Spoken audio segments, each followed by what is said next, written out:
हरिओम. लाओत्सेचा ताओबोध.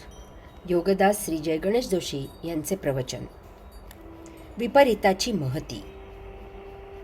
कोणतीही गोष्ट, भावना ही त्याच्या विपरीतावर आधारित असते.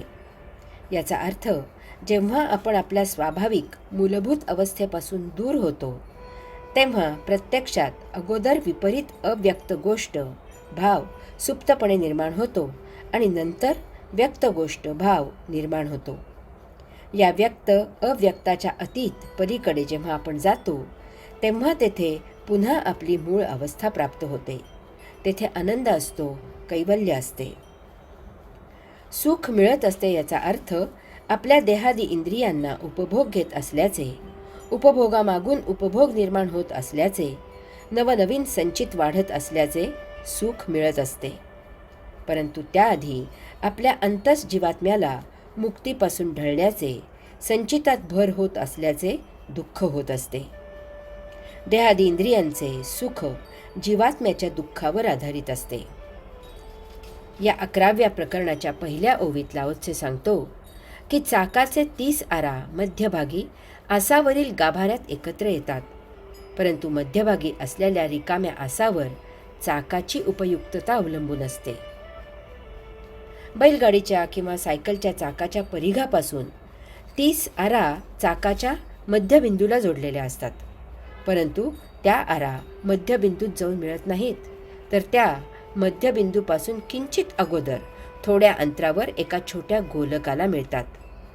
तो गोलक रिता असतो. त्या रित्या गोलकात एक किलदांडी घट्ट बसवलेली असते. ती किलदांडी स्थिर असते, त्यामुळे चाक त्या स्थिर किलवर फिरू शकते. लाओत्से सांगतो की त्या रिकाम्या गोलकातील स्थिर आरावर त्या चाकाची फिरण्याची उपयुक्तता अवलंबून असते.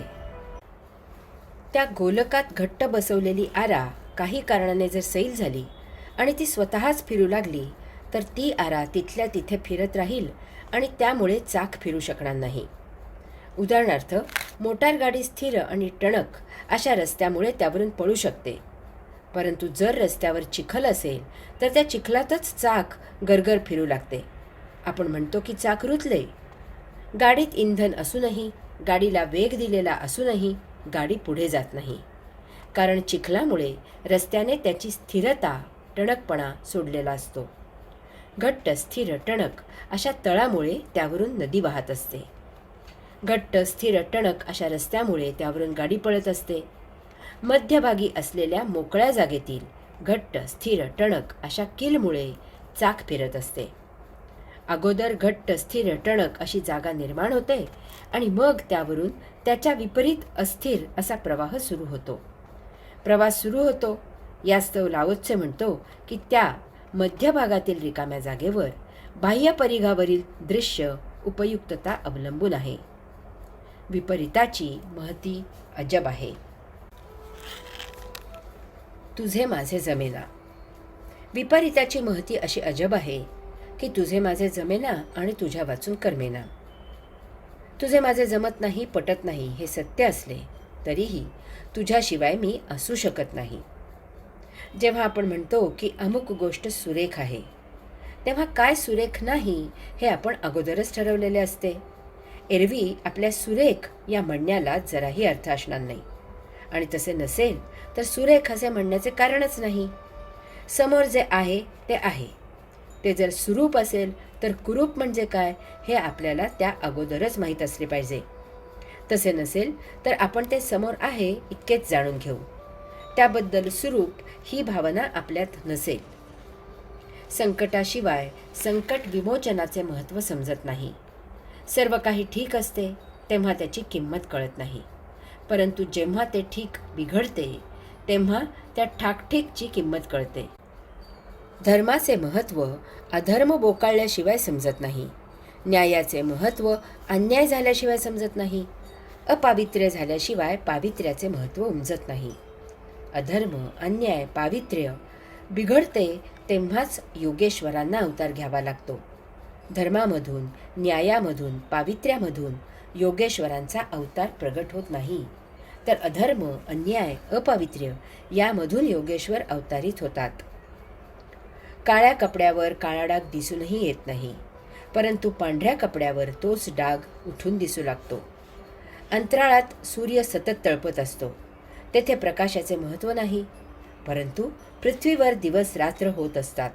त्यामुळे पृथ्वीवर दिवसाचे प्रकाशाचे महत्त्व आहे.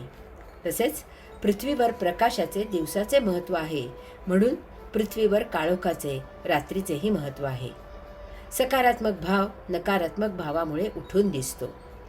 कोणीतरी नकारात्मक वागतात, म्हणून सकारात्मक वागणारे आवडतात आणि त्यामुळेच नकारात्मक वागणारे आवडत नाहीत. जीवन त्याच्या विपरीतावर अवलंबून आहे. मृत्यू आहे म्हणून जीवनाला अर्थ आहे.